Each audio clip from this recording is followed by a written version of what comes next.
Bona tarda. En la sèrie d'actes que estem fent de l'any Domènech i Montaner, em plau avui presentar en nom del recinte històric de Sant Pau, de l'Hospital de Sant Pau i de la Fundació Domènech i Montaner, un acte també bastant especial. Dins d'aquest interès que hem tingut d'anar rodejant a la figura de Domènech d'uns certs punts de vista diferents per tal de penetrar una mica en el seu coneixement. La biografia bàsica ja la coneixíem, però a poc hem anat entrant en una sèrie de detalls que qualifiquen molt la personalitat de Domènech i Montaner. I un d'aquests fets o d'aquests detalls que qualifiquen i que vaig tenir l'honor de poder-lo explicar en el llibre Lluís Domènech i Montaner vist des del segle XXI, és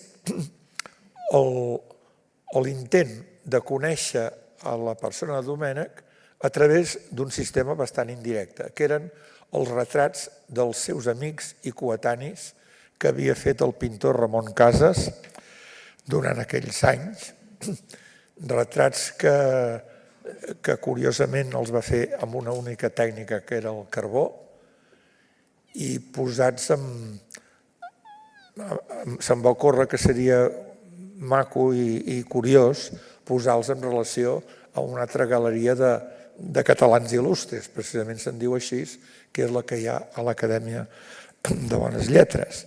Però precisament aquesta col·lecció de retrats il·lustres de l'Acadèmia de Bones Lletres, que són oli, són pintures, tenen aquesta cosa que té la pintura, que segons com es difumina, es perd amb un estil, amb unes rèmores de tradicions històriques, de tradicions pictòriques.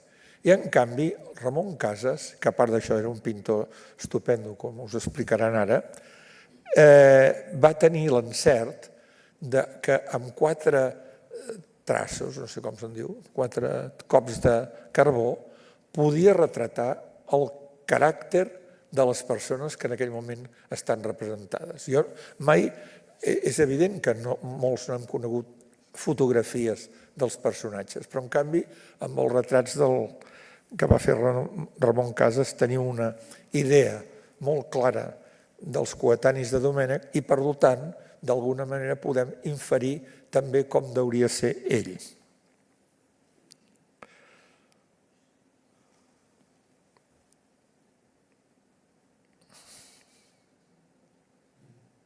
Bé, us presento, que no cal presentar-la perquè per molts de vosaltres ha sigut col·lega i amiga i condisciple de la universitat, etc., a Cristina Mendoza.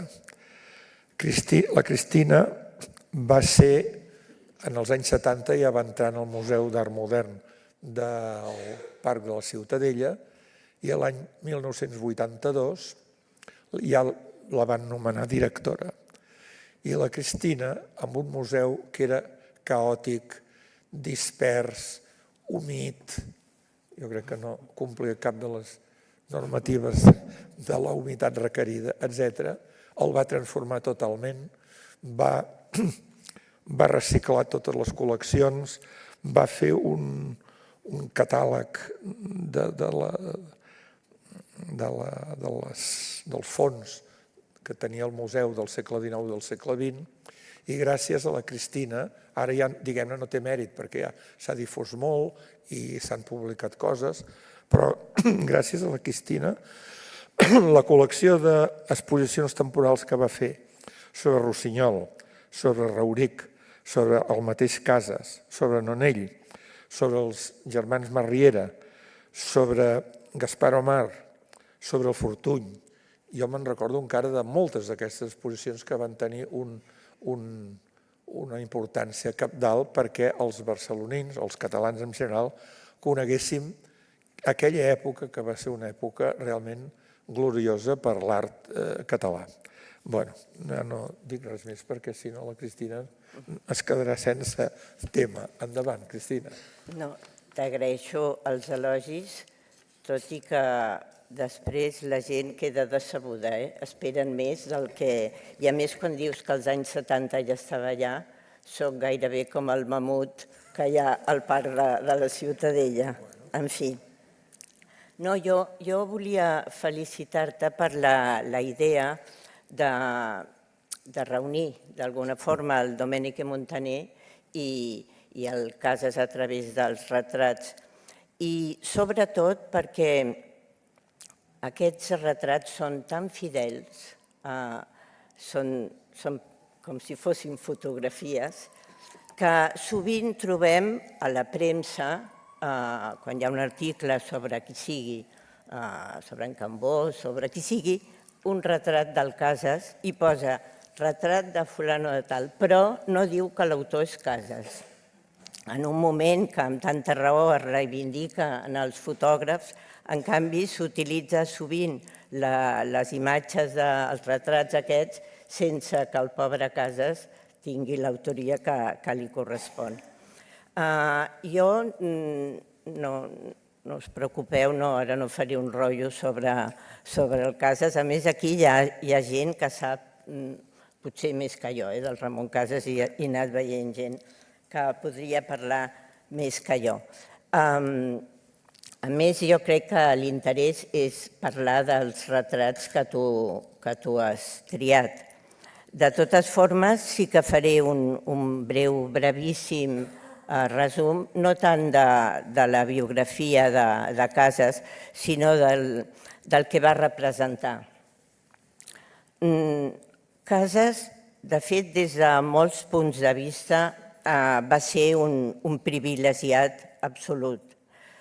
Des de molt jove va saber que volia dedicar-se a l'activitat artística i no va tenir cap impediment per fer-ho.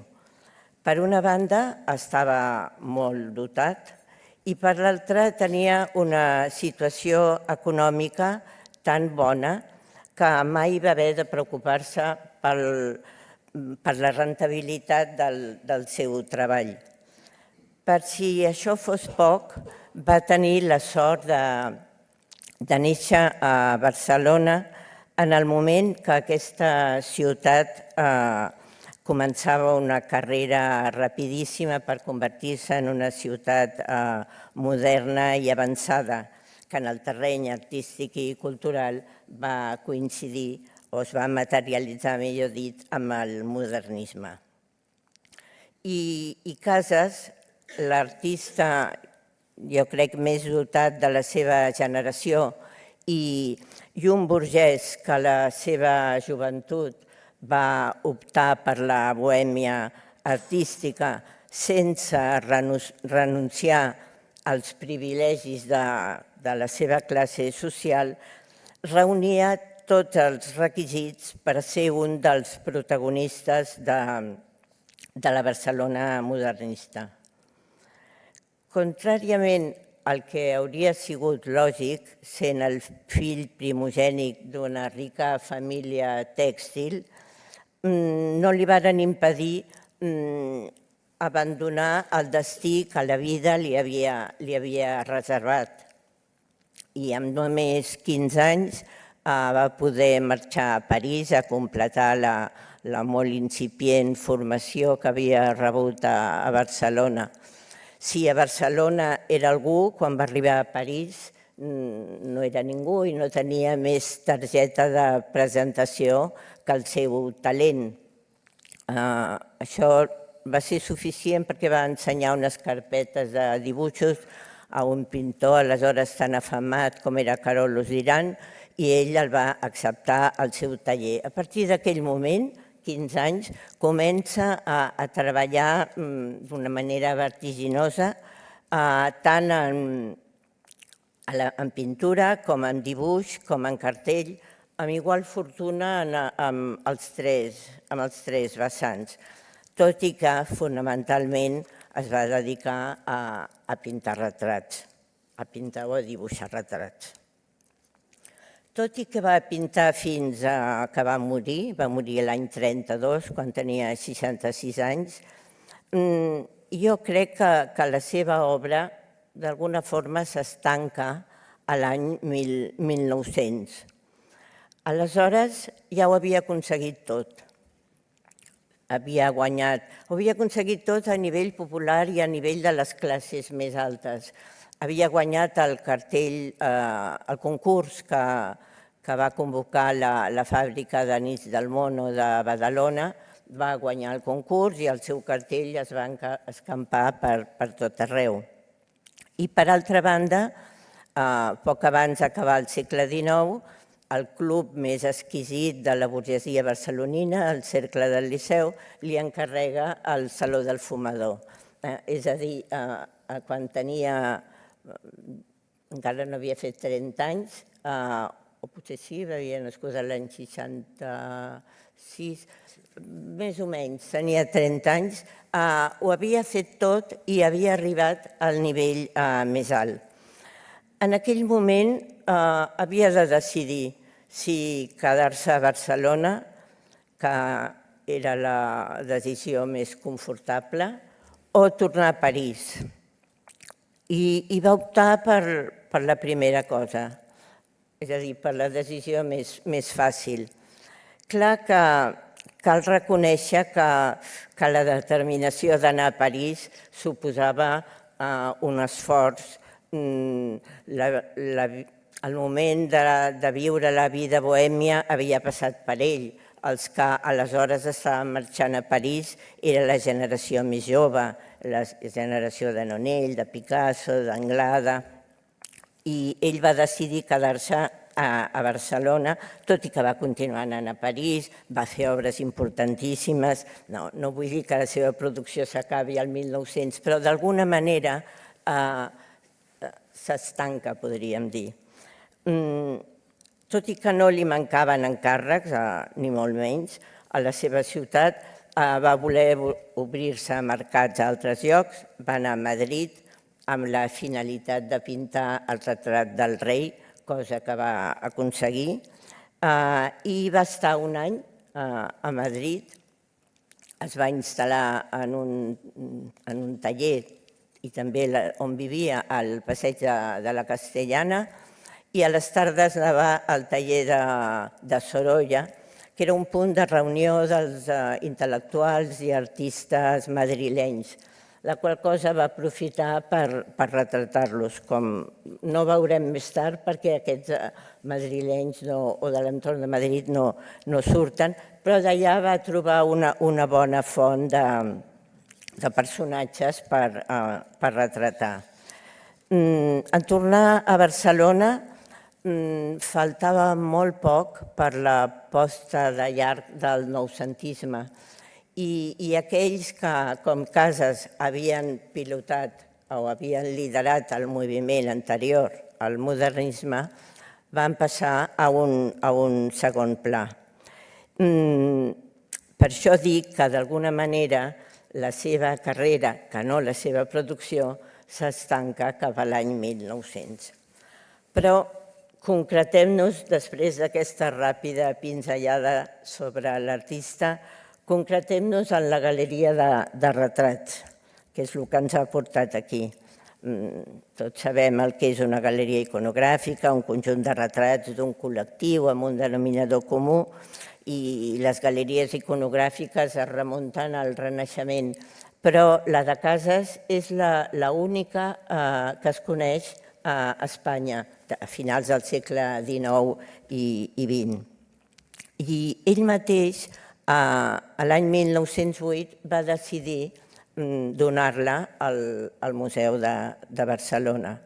Després va continuar fent altres retrats, però aleshores un grup de 200, que en quantitat és important i en qualitat és importantíssim, ho va donar al Museu de Barcelona.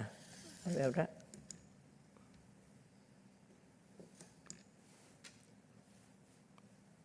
Ara.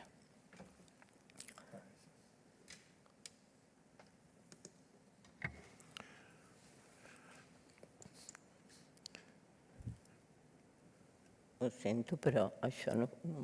Ara sí. aquí el seu autorretrat. És l'únic que està datat i jo crec que ho devia fer perquè posa l'any 1908, potser no el va fer aquell moment, però coincideix amb el moment en què dona, que regala al museu la col·lecció. No tota la galeria va ser feta al mateix moment. De fet, podríem parlar de 3 sèries dintre de la galeria iconogràfica.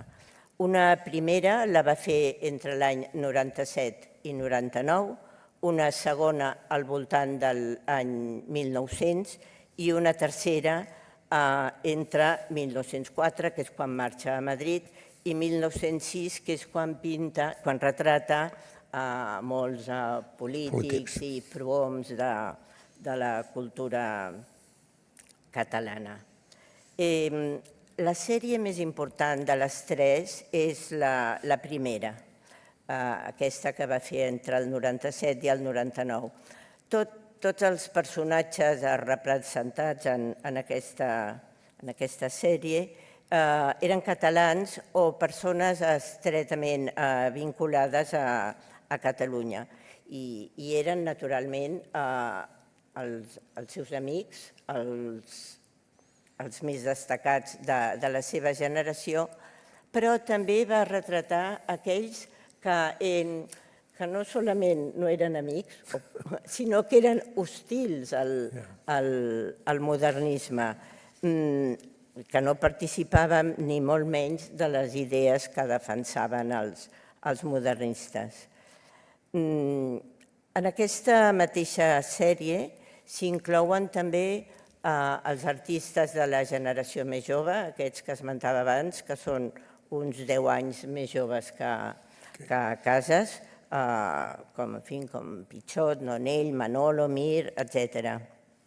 Per tant, aquesta primera sèrie, i de fet tota, té un enorme interès des de la perspectiva actual perquè és un perfecte retrat de quins eren els personatges cabdals de la Barcelona modernista, que a més n'hi havia moltíssims.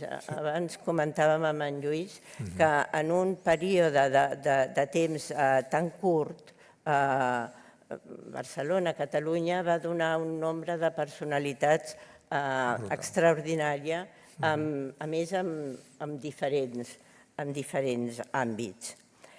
En realitat, és important assenyalar que els Quatre Gats, la coneguda taverna dels Quatre Gats, no solament va ser importantíssima per la consolidació del modernisme, sinó que va ser importantíssima per la galeria iconogràfica, perquè els Quatre Gats d'alguna forma era com el bar de moda, podríem dir en paraules d'avui dia, de la Barcelona del moment, i tothom, la gent d'aquí, els intel·lectuals i la gent més avançada, era com la seva segona residència, els Quatre Gats, i els que venien a Barcelona o perquè anaven a actuar al Liceu o perquè sigui, després de la funció passaven pels Quatre Gats. Total, que Casas allà va trobar una cantera fantàstica per poder retratar els personatges.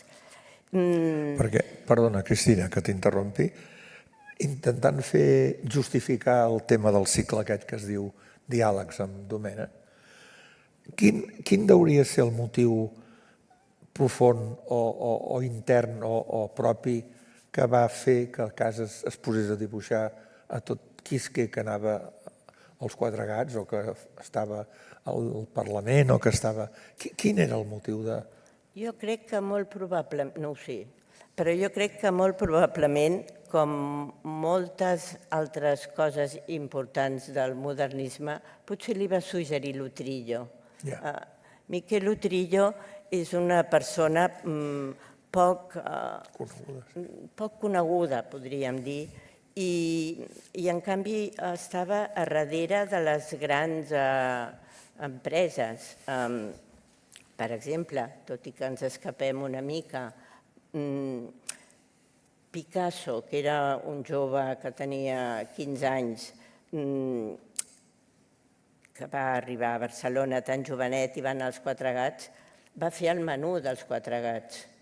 I ho va fer quan havia gosat fer una exposició en els mateixos Quatre Gats després que a casa es fes la gran exposició a la Sala Parés amb els retrats a la Galeria Iconogràfica, en un acte de rebel·lia juvenil davant del mestre indubtable del moment.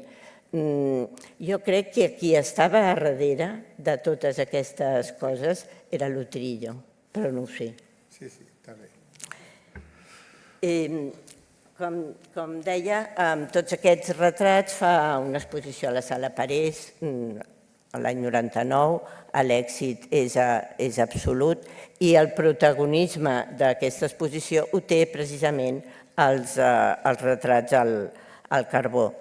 I el predomini del dibuix en aquesta exposició sobre la pintura és perquè és una exposició que ha organitzat Peliploma, la gran revista modernista, que aquí estava darrere de Peliploma, Utrillo. Utrillo era qui feia la part escrita i Casas qui la il·lustrava. Molts d'aquests retrats sortien a Peliploma. Per tant, es devia juntar una mica una cosa amb l'altra.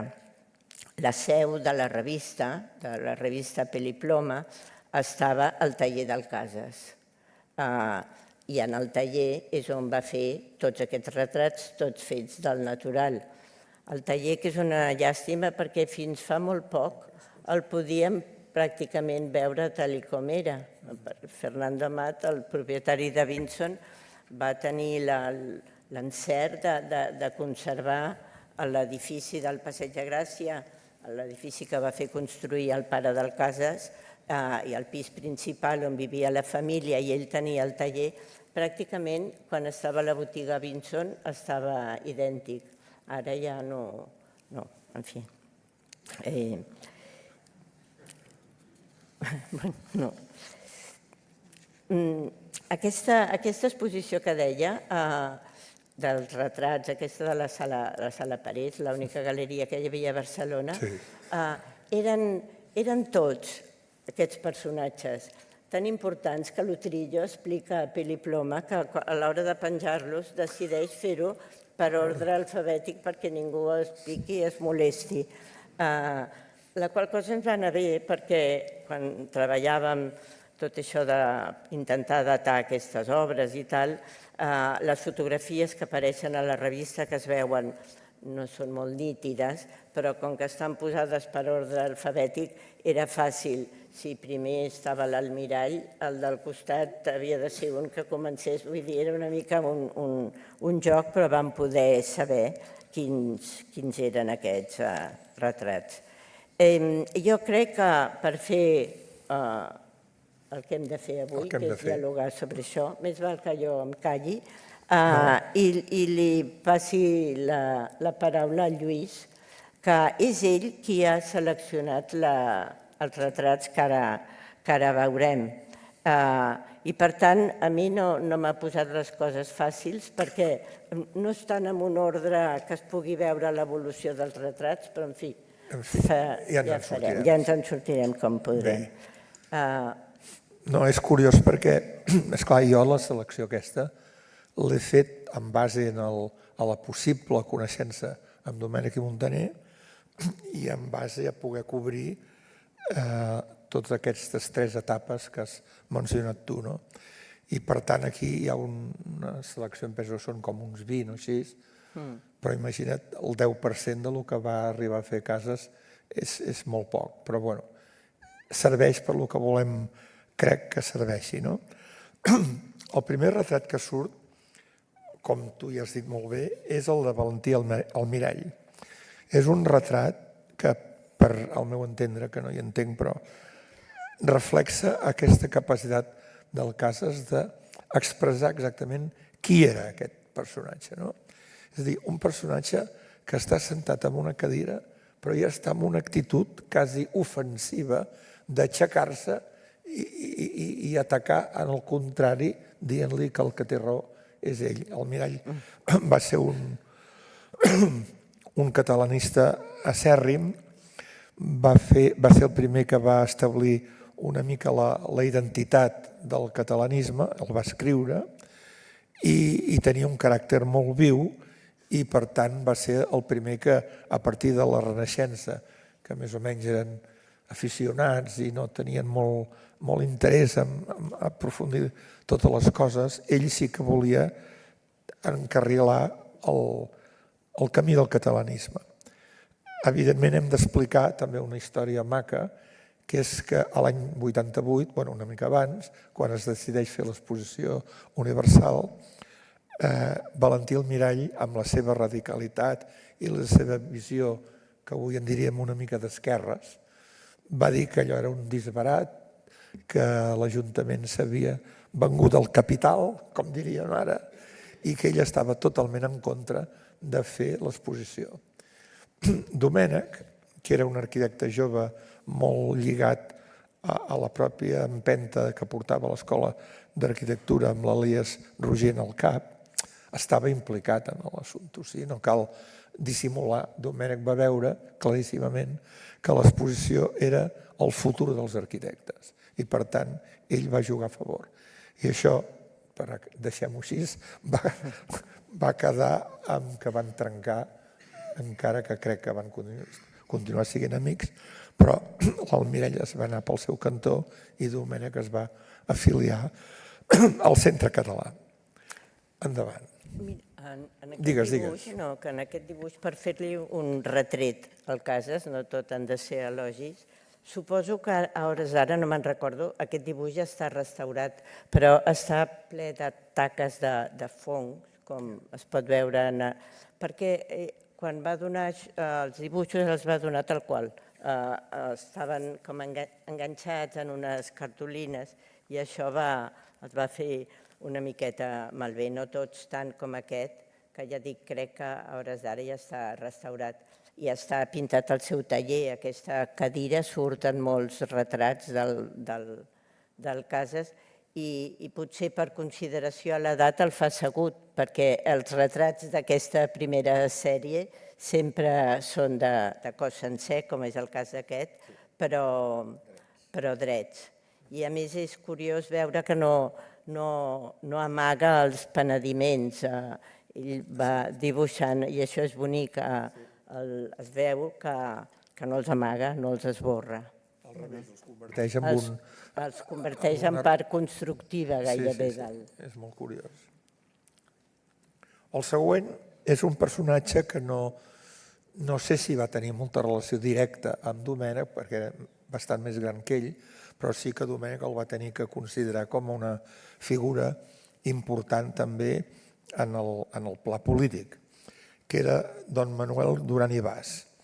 Clar, no cal dir gran cosa mirant aquest retrat de que el senyor Duran i Bas hauria de tenir una importància institucional brutal. No sé, se'l veu amb aquest mostatxo, amb aquesta posició napoleònica gairebé i vestit d'aquesta manera, que vol representar que Duran i Bas, a part de ser ministre de l'estat espanyol, de ser una figura literària i com a escriptor en el diari, era un representant molt important de la naixent societat del modernisme.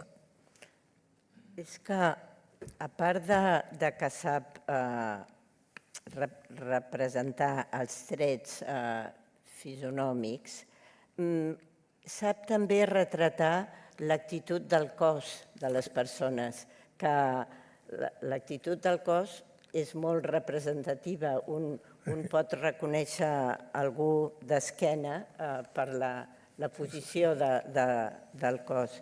I després també la fotografia, la veritat és que és molt dolenta i no es pot apreciar el que feia, que és deixar el paper en blanc i utilitzar-lo com a part per construir el retrat. En aquest cas, ja et dic, no es pot apreciar bé, però la cara és el paper sense tocar. El que fa en el paper en blanc és dibuixar al carbó i amb tocs de guaix, el bigoti, els ulls, les ulleres, i amb unes poques línies es veu molt millor aquí. Es veu millor aquí, eh? Sí, Nosaltres ho veiem malament. Aquí es veia de color vermell i era una mica un susto. Però sí que es veu que la cara és el fons, és el paper sobre del qual pinta amb el carbó els trets dels ulls. I aquest sí que és característic d'aquesta primera sèrie dempeus, i a més sense posar mai cap element que indiqui a què es dedicava aquest senyor. És a dir, no posa un pintor amb un pinzell o no afegeix res. Bé, ara surt aquí un dels amics més íntims de Domènech i personatge important, l'escriptor canari, però català de formació, Àngel Guimerà. Amb Guimerà, que era bastant de la mateixa edat de Domènech, van anar seguint una trajectòria en paral·lel, primer a la Renaixença, després publicant la pròpia revista de la Renaixença, després a l'Ateneu, i és un personatge que fins a l'any, penso que va ser l'any 9 o l'any 10 que li van fer un homenatge, també està molt present a la vida pública catalana. De fet, va ser el primer que a l'Ateneu va fer un discurs en català que normalment es feien en castellà. Aquest és un retrat també en què Casas, suposo, sí, que lògicament es veu millor. Sembla mentida com a base d'anar emborronant i d'anar fent ratlles va construint el cos d'aquest home, amb aquesta capacitat d'expressar una cara molt personal. O sigui, Guimerà és totalment reconeixible en qualsevol retrat que surt, perquè tenia aquest nas i la barba, però ell amb 4 ratlles logra explicar molt bé com era aquest escriptor. Sabem que el va fer l'any 3 perquè la revista Peliploma va donar uns facsímils, que a més va aconseguir un procediment que no necessitava el paper brillant, i eren uns facsímils molt macos, i va fer un del Galdós, un del Guimerà i el del Maragall també, que sembla que també surt aquí. I tot i que encara no havia anat a Madrid, aquí ja prefigura el que serà la sèrie.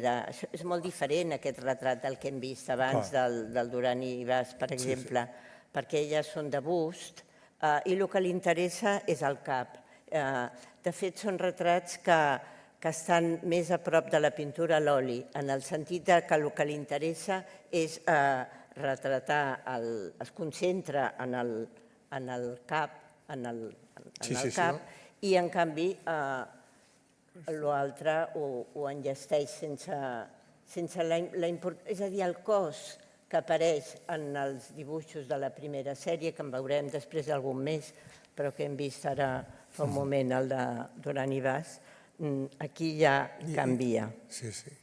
És curiosa la història aquesta d'una obra teatral de Guimerà, que es deia Judit de Belp, que Domènech, com que era molt amic seu, va dir: no et preocupis, no te la volen estrenar de moment a Barcelona, no sé ben bé com anava, se'l van portar a Canet, van agafar el tren de la costa, que en deien, tota la colla d'escriptors i amics d'això, se'n van anar tots a Canet, amb una tarda Domènech i els artistes van dibuixar i pintar uns decorats, i el dia següent, fent ells mateixos de personatges, concretament inclús el soci de Domènech, el Josep Vilaseca, tenia moltes dots dramatúrgiques i era un dels protagonistes i van representar aquesta obra de Guimerà com a premier representació a Canet.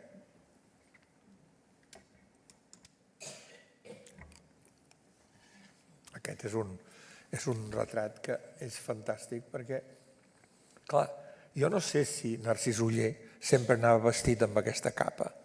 Però és evident que el Casas va dir la manera millor de retratar aquest home és posant-li aquesta capa senyorial, el cigarret, no sé si cigarret o puret, però bé, també aquesta actitud tan de senyor, no? El Narcís Oller era un senyor. Així és com sortiran altres que eren uns desgraciats que s'havien promocionat d'això i que el Casas els dibuixa com a tals.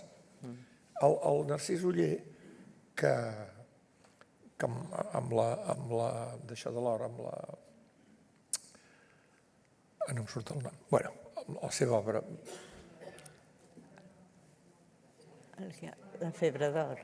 Això mateix. Gràcies. Doncs amb això ja va conquerir el públic, és a dir, va fer un retrat de la societat, encara que inclús d'una manera una mica àcida. De fet, jo crec que Narcís Oller, no hi entenc, però també va inaugurar aquesta sèrie d'escriptors que van lograr retratar la societat amb molt de carinyo i molt de pertinença, però al mateix temps ser molt àcids o molt durs, i això va culminar al cap d'uns anys amb la vida privada del Segarra o amb tota aquesta sèrie d'escriptures sobre la societat barcelonina.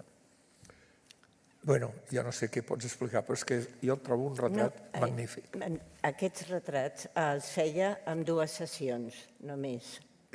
I després ja quan el model marxava es posava a retocar, fins que el donava per acabat. A mi em va explicar una senyora fa molts anys que l'havia retratat, li havia fet un retrat al carbó al Casas, als anys 20 o així. Em va explicar que ella estava asseguda i el Casas, això amb un parell de sessions, va estar treballant i no li deixava veure, i quan li va dir ja està, ella va anar corrents a mirar com havia quedat i només li havia fet els ulls. Ja està, i amb això ja ho donava per acabat. Després, amb aquesta senyora fora, ell retocava fins que l'acabava. I a més d'una manera insistent i pesat, crec que l'Utrillo li havia de treure el dibuix perquè el necessitava per pel·liploma i la revista havia de sortir. O sigui que... Molt bé. Aquest també no té... És que no pot ser més clar retratar el Josep Lluís Pellicer, que era un radical total, un home que deia pestes de la societat, del Liceu, de qui fos, i que en canvi estava molt implicat a tota la producció de llibres, de cartells, de grafismes, i en aquesta expressió tan irada o aquesta expressió tan com gairebé de pirata del Carib, amb les seves barbes i els seus d'això, expressa molt bé com deuria ser aquest personatge. Aquest retrat que va fer el 1900, perquè el Pellicer va ser el primer director del Museu de Barcelona i gendre del Martí Alsina, així ja per entrar en un terreny més de tafaneria. Doncs aquest retrat, en aquest moment, fa algun retrat de dones. És curiós que en aquesta galeria iconogràfica, el Casas, que va ser el pintor de la dona, sobretot, en canvi no les va retratar. Clar que la dona en aquell moment no pintava gaire, però precisament perquè no pintava gaire és estrany que no fes un retrat de la Caterina Albert, de la Víctor Català, per exemple, o de la Emília Pardo Bazán, que va venir a Barcelona. I en canvi sí que a la galeria iconogràfica hi ha la Gabriel Rejan, que va venir a actuar al Liceu. No sé per què, ja que n'hi havia molt poques dones que sobresortissin, va decidir només posar amb aquestes estrangeres que van venir per aquí. Però és estrany, no?, que la Víctor Català, per exemple, no estigui en aquesta... Val a dir que el feminisme no estava molt de moda en aquella època. No, tampoc ara jo vull fer cap reivindicació, però sí que és sorprenent que el pintor de les dones, sobretot, no posés cap És que això també deu voler dir quelcom de que, esclar, quan ell pintava els olis, l'interès que sortissin les més guapes i les més amants i les més... estava lligat a el que ell volia fer, no? En canvi, els retrats era... Bueno, i a més a l'oli ell volia pintar els vestits, volia pintar... En fi... Potser el retrat, això de dir el més bonic, és tan personal i tan difícil, però estava pensant en la Júlia del Cercle del Liceu, fet en una època tan tardana i, en canvi, és un retrat sensacional, no? En fi, no... Endavant. Quan es fa així més petits i quadrats és perquè Pell i Ploma canvia de format. Torna a una revista més quadrada i ell adapta els retrats amb això. A la Peles Mestres. I aquí hi ha un contrast, un contrast, és un altre tipus, no? La Peles Mestres, que també va ser un personatge decisiu en el cultiu del cartellisme, de la producció gràfica, dels llibres. Concretament, Domènech tenia un llibre dedicat en dibuixos de les Peles Mestres, que ara està a l'arxiu Domènech, i era un personatge que sabia passar de la imaginació i de la cosa més tendra a la cosa també més social i més immediata, no? I per tant, d'aquests tres, és a dir, aquests tres personatges, el que ja ha sortit d'això, com se diu, el que ja ha sortit d'això, el que acabem de passar abans. El Pellicer.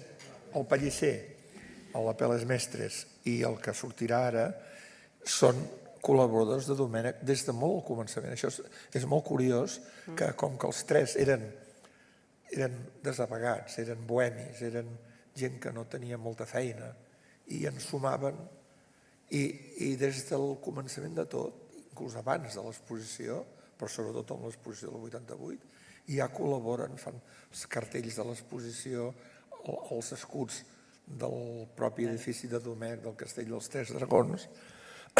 Doncs trobo que és molt significatiu que els tres surtin en aquest retrat d'aproximació a Domènech. Sí, aquest és un dels pocs que no va fer el seu taller. El Peles Mestres va tenir una depressió molt forta i va estar tancat a casa molts anys, bastants anys. Va ser el propi Casas el que tenia cotxe, un dels primers que va tenir cotxe a Barcelona, que al cap d'uns anys d'estar tancat on vivia, al passatge Permanyer, el va anar a buscar amb cotxe i el va passejar per Barcelona.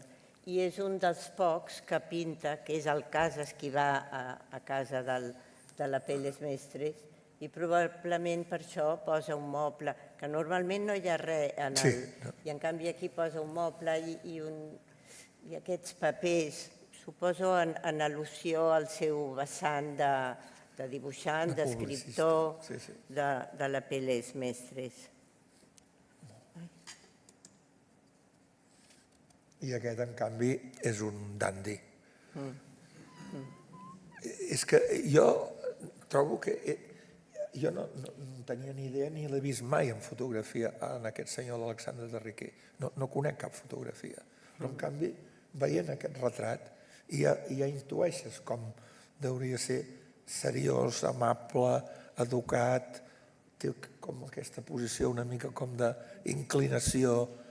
Que de fet no hi ha res pintat, o sigui, el bust només ja està siluetejat al carbó, però és el paper.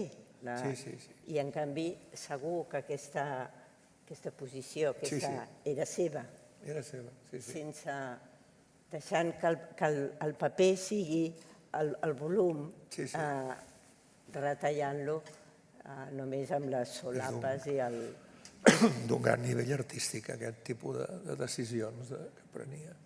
Bé, de l'Alexandre Riquer i les relacions amb Domènech també van ser a través dels viatges que havia fet Riquer a Anglaterra, la capacitat de transmissió de tot el tema de l'art, de l'arts and craft i totes aquestes coses que tu has estudiat tan bé. Bueno, sobretot per aquí hi ha gent que ho ha estudiat molt més que jo. Però és cert que el Riquer, gràcies a ell, es va introduir el modernisme d'arrel britànica a Catalunya. Per això que deies de l'estada a Londres, on va conèixer el Morris, el Van Jones. Després ell va fer el cartell, sobretot, del Riquer, i que va ser aquesta figura cabdal de les arts gràfiques modernistes d'arrel britànica, no francesa. No sé com anem de temps, Si no, ja protestaran aquests senyors. Potser no gosen. Molt bé. Bueno, ara tenim aquí un dels grans amics de Domènec, el doctor Robert. El doctor Robert, quan Domènec el va conèixer, ja era un personatge molt important. Era un personatge en el camp de la medicina, catedràtic a la Facultat de Medicina, i sobretot una persona que lligava la ciència, la medicina, a la gestió. De fet, va ser el primer que va intentar muntar una estructura sanitària a Barcelona, l'inventor de primer d'on tenia que estar l'Hospital Clínic, que en el Clínic hi tenia que haver-hi la Facultat de Medicina, i on tenia que haver-hi un hospital per infecciosos, per tuberculosos, fora del casc urbà de Barcelona i, per tant, prefigurant l'Hospital de Sant Pau. Ara no és el moment d'entrar en tota la cosa tan divertida que hi ha gent d'aquí de l'hospital que se la sap de memòria sobre si el doctor Robert va ser el que va fer l'encàrrec, va fer una alcaldada, mai millor dit, perquè va ser alcalde, encarregant-li Domènec, però com que això ja s'ha tractat a molts llibres i em penso que queda clar, no? Aquest retrat també és increïble, no? Perquè com es pot expressar d'una manera tan clara aquesta timidesa, no, endeblesa, no sé si es diu, que el cos una mica... Ja es veu que es moriria jove, el doctor Robert, no?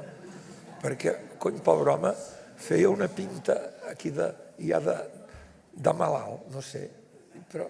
I, en canvi, aquesta cara superintel·ligent de persona que està de tornada de moltes coses. Què dius tu? Res, del doctor Robert ja no... Del doctor Robert vas dir tot i del dibuix no puc afegir gaire més de lo que he dit d'altres. Molt bé. Aquest és genial. I aquest és genial. És genial. Primera cosa que jo... Pot ser que Prat de la Riba fos tan baixet com surt en el retrat? Perquè jo... L'actitud és que és molt bo, aquest. És molt bo. Sí. És molt bo perquè... I a més, aquí es veu molt bé el polvoritzat que posava en el fons, que quan l'acabava feia com una plantilla del retrat i aleshores disparava com aquest polvoritzat que hi ha en els primers, després aquests retrats de bust i tal, i això no surt, surten més ratlles del carbó. Però realment, clar, una figura tan extraordinària, en l'àmbit cultural encara vivim del que va fer el Prat de la Riba. Sí, i tant, i tant. De tota la seva feina política i d'aquesta qualitat que en aquell moment era molt complicada i que continua sent ara, que és saber navegar entre dues aigües, no sé entre quantes aigües, ara s'ha de navegar entre moltes aigües. Però Prat de la Riba va saber, és evident que va fer coses molt criticables i el propi Domènec crec que al final no es van despedir amistosament, però es van despedir. Van dir, jo ja no vull saber res més amb vostè i vostè segurament amb mi ja no cal que em digui res perquè ja m'ha tret de la lliga.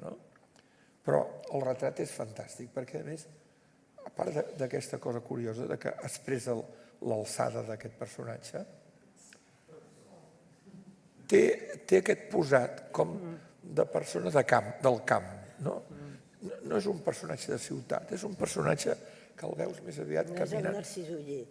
Com? No és el No és el Narcís Narcís Oller, exactament. És l'antítesis del Narcís Oller, exactament. Molt ben vist, endavant. Bueno, i és el que va encarregar les pintures del Torres Garcia del Palau. Saló de Sant Jordi, que ara les volen tornar a posar, per cert, Ah, sí? però que quan ell va plegar es va acabar l'encàrrec i després es van posar aquelles pintures tan horroroses que hi ha actualment. Doncs ja teniu una primícia, les pintures. No, però sembla que ara les volen tornar a treure, totes aquelles monstres que hi ha al Saló de Sant Jordi, que és tan maco i en canvi està tan mal decorat. Com deia el president Pujol, diuen. Doncs ara Diuen, sí. diuen. Endavant. Bueno, aquí hem entrat al conflicte. No, aquest és un retrat magnífic, És un retrat que jo crec que en va fer més de Puig, però aquest és el que el pinta amb aquest caràcter com francès, d'intel·lectual francès, no?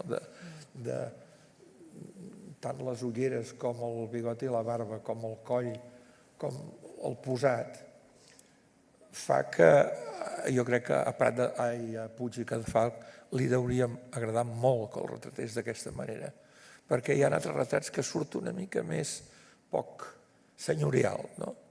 I no diré més, que diu ara aquell d'això. El devia fer aquest retrat quan va ser elegit diputat de Solidaritat Catalana, perquè són els que fa, no sé, cap a l'any 5, 6... I ha sigut regidor de l'Ajuntament, Puig, i després va ser... A quin any? El 2, em penso, el 2 o 3. O l'1. L'1. Però diputat, Gràcies, Mireia. Diputat jo crec que... No, diputat va ser després. Més tard, i crec que és el moment que li fa aquest retrat, que són ben bé com els que fa a la sèrie aquella que deia de Madrid, que els ha fet abans, que de fet s'apropa més al retrat a l'oli. Sí. Els altres són més espontanis, podríem dir. Aquests són retrats més insistits. Sí, la cara està molt ben acabada, inclús la manera de vestir, la corbata, està ben definida, sí. Aquest retrat l'he posat, no tant perquè... Per què l'has posat, aquest?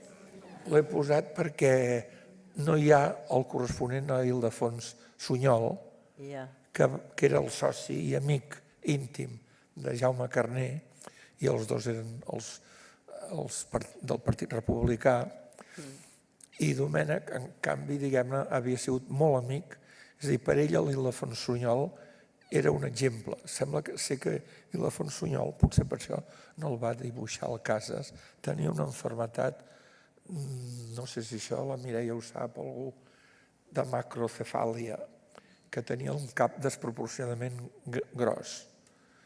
Com el violinista Costa. Pot ser, no vaig tenir... Però aquest sí que el van retratar. Bueno, total, que igual el Casas va dir, noi, no sé, no em sortirà bé aquest cap tan gros. I va preferir... Jo crec que sí que li hagués sortit bé, el que passa segur que li hagués sortit bé. Per prudència no ho va fer, perquè li hauria sortit molt bé. Clar, o potser el propi Ildefons Sunyol va voler que no el retratessin. Però, en tot cas, està aquí una mica en honor del seu soci Ildefons Sunyol, que va ser... O sigui, quan Domènech va tenir el gran desencís de la Lliga i surt de la Lliga, no té a on anar a parar. I el que troba més pròxim són aquests dos advocats, Sunyol, el problema de la sèrie de la honestedat jurídica, que són un... Tu diu, jo no m'ho crec, de la Lliga, anem pel Pedregal, i el meu avi, el pitjor bo, que era esca del pecat. Jo no sé exactament això, però sempre que Cambó era l'esca del... I ja queda retratat. Tirem. I aquí un altre retrat fantàstic, no? Perquè, clar, com es pot presentar també, és com el doctor Robert deia que es moria jove. Aquest retrat ja es veu que dia hauria de plorar molt, no? I que li tenia admiració per una que deia, jo com us puc? Ell, no sé, no com es puc, amb problemes polítics, era que hi ha un llibre, una espècie de façó que se'n va Maragall. Quan explica en el curs, quan li fa l'homenatge, fa l'esforç, un escrit poeta, sí que m'ha de fer un escrit parlant del... I és molt bonic parlant amb el tren de la costa, el seu poble, i aprofiten per parlar, i que de Maragall trata sobre el mar de la seva homenatge, que en aquest moment no sé dir quin era, però aquest retrat té aquesta cosa increïble que el cos amb 4 ratlles, perquè són 4 ratllotes i aquesta mena de passar el llapis gruixut sobre el paper granulat, com li queda perfecte, no? No puc afegir No el res més. coneixies, tu, el Maragall? El Maragall? No puc, no. D'acord, tirem endavant. I aquí ja estem... Aquest sí que has de parlar tu molt rato, perquè aquest el coneixes molt millor que... Bueno, d'aquest, sí. Què has de dir jo crec que tothom el coneix. Potser el que és fantàstic és el tàndem que van fer el Rossinyol i el Casas. Fins al punt que no és casualitat que les pintures millors que va fer un i l'altre les van fer en el moment que tots dos vivien junts al Molent de la Galet. Fins i tot, clar, Rossinyol era un intel·lectual, Casas era més frívol, però els dos es van compenetrar i la pintura de Rossinyol va millorar i probablement Casas no hagués fet, com per exemple estic pensant en la pintura que hi ha al Cau Ferrat, al Val i Molent de la Galet, que és una pintura com trista, com un ball, però en el moment que ja s'ha acabat el ball i que té la llum, és una pintura trista, que jo crec que està influïda per la manera de veure la vida de Rossinyol. Aquest personatge tan curiós que, de fet, el 1900 corre la notícia per Barcelona que s'ha mort, perquè tenia una malaltia sèria de ronyó, corre la notícia que s'ha mort, inclús surt als diaris que Rossinyol havia mort i, evidentment, no es va morir, però quan es va revifar ja va deixar, de fet, de ser... va pintar jardins fins a l'últim dia, però ja, sobretot, va ser escriptor a partir d'aleshores. Es va dedicar més al teatre. És a dir, es va com reinventar.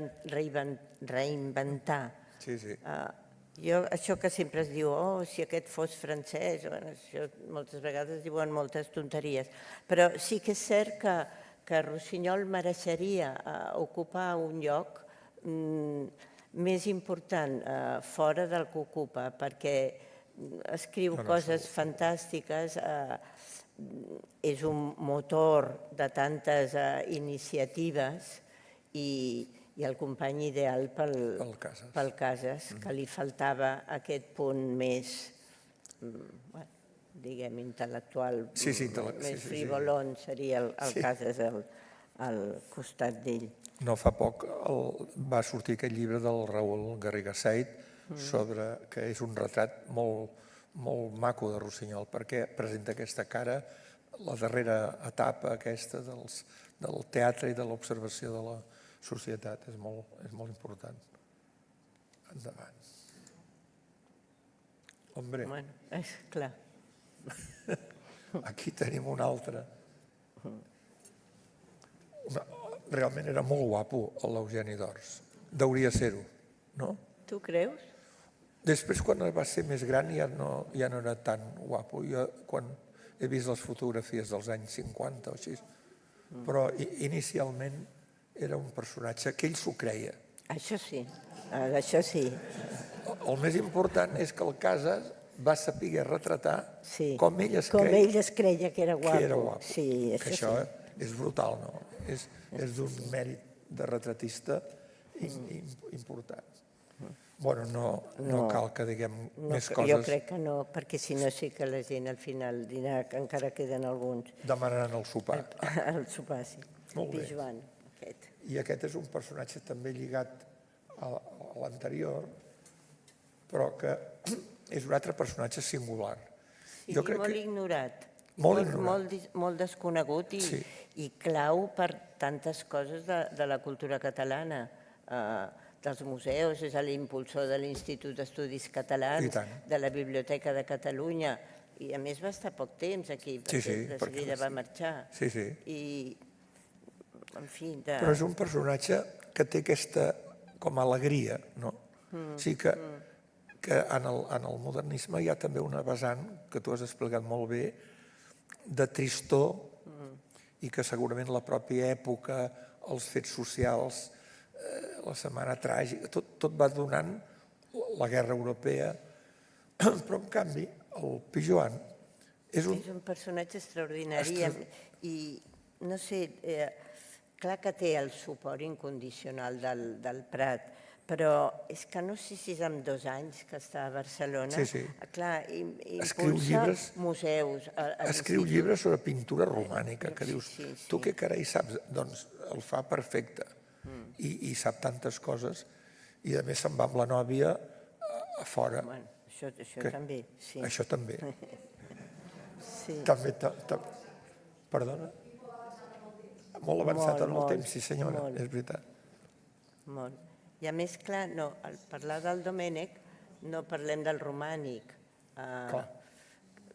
I el Pijoan també ara m'ha fet recordar les campanyes que hi ha de l'Institut d'Estudis Catalans pel salvament de la pintura romànica. Vull dir, és que el MNAC existeix en bona part gràcies a aquesta gent. I el Plandiure, és a dir... Sí, els col·leccionistes. Sí, però sobretot la descoberta de la pintura mural romànica es deu amb aquesta gent. El Domènec, el Pijoan... Sí, hi ha aquella història tan maca que el Pijoan, que era molt divertit, explica, diu, és que jo estava molt preocupat d'ell, perquè una vegada Domènec em va dir, has fet el llibre de les pintures romàniques, però t'has descuidat les més importants. Ostres, el pobre Pijoan estava preocupadíssim. Llavors ell explica que un dia a l'Ateneu va veure baixar per l'escala a Domènec i Montaner i amb un senyor que era l'alcalde de la vall d'Àneu, que es diu, que va escriure un llibre sobre la vall d'Àneu, ja no me'n recordo, és igual, que parlaven molt animadament. I el Pijoan, que era molt llest, què deuen estar pensant? Diu, hombre, aquest personatge és de la Vall d'Àneu. Allà hi deuen haver-hi les pintures. Llavors se'n van anar allà i van descobrir Sant Climent i Santa Maria. Però ell ho fa reconeixent el mèrit de Domènec de ser el primer que a cavall d'un ruc se'n va allà amb els seus deixebles i descobreix el romànic.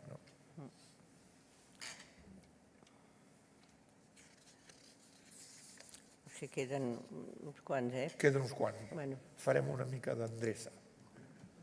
Per exemple, aquest no cal que ens entretenguem molt. El Veguerí era un... Aquest era molt amic del García Lorca, el Veguerí, que va estar molt de temps a Madrid, va ser molt amic del Lorca. I no sé on vaig llegir que va ser el que va publicar la darrera entrevista que s'ha publicat del García Lorca, perquè ell treballava al diari El Sol, a Madrid.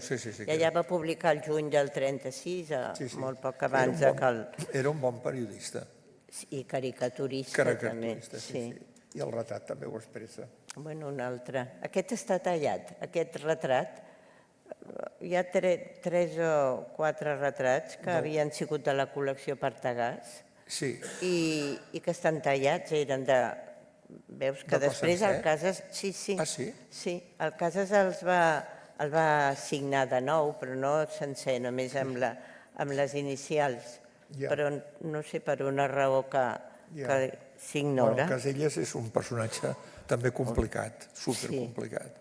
Un personatge que per una banda feia com de secretari del Prat i d'això, però per altra banda era molt revolucionari, diguem-ne. I en aquest sentit tenia una relació pèssima amb Domènec i Montaner, perquè el veia com dels vells, dels de la jove Catalunya, dels Jocs Florals, molt conservador, i en canvi ell era molt... Però en canvi, com a crític de l'avantguàrdia, clar, és el que va recolzar a tots aquests Casas i Rossinyols i la pintura modernista. I després és el gran col·leccionista de dibuixos. Ah, sí? Té una col·lecció extraordinària que ell es va suïcidar. Sí, perquè ara tornava a preguntar, per què es hauria suïcidar? Això sí, ara em fas una pregunta que me'ls deixes caure. No te la saps. Per què es va suïcidar, no ho sé. El que sé és que es va suïcidar. I aleshores la vídua va quedar en una situació difícil. I la Junta de Museus li va comprar la col·lecció de 4.000 dibuixos, des de dibuixos antics a dibuixos del moment. Una col·lecció que està al Manac. I precisament per la compra d'aquesta col·lecció, el Riquer, que ha sortit abans, va ser molt determinant, estava a la Junta de Museus i ell va informar molt favorablement a que es comprés. Un altre d'aquests, com el retrat del Puig, com el retrat de l'Eugeni d'Ors, com... Bueno, aquest jo trobo que no és dels millors retrats del Cambó. N'hi ha un altre... Aquí millora una mica, respecte... Sí, és que això... Saps què passa? Que això ens ho hem de mirar així, perquè si ho veiem de costat ho veiem... Bueno, és igual. Però jo crec que aquí... Del Cambó hi ha molts retrats. Tens molt present el Cambó. Sí. I quan veus aquest dibuix no te l'acabes de creure com altres. Sembla un retrat fet per compromís. Sí, una mica sí. Més que, no sé, no ho sé. Sí. Bueno, no cal dir el bust de la Via Laietana. Algú està en contra? Jo diria que no. No, és que jo trobo que si li volien fer un mal en el Cambó, l'escultor va lograr fer-li mal, Sí. Amb aquell gest que tothom surt corrent, al veure'l, quan baixes per la Via Laietana, però bueno.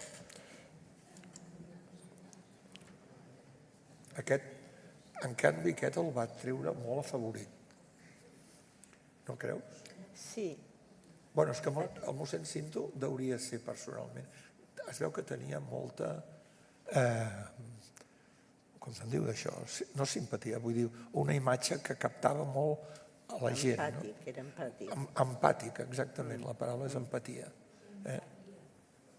Aquest retrat no té res a veure amb els que va fer el Picasso, però és ja...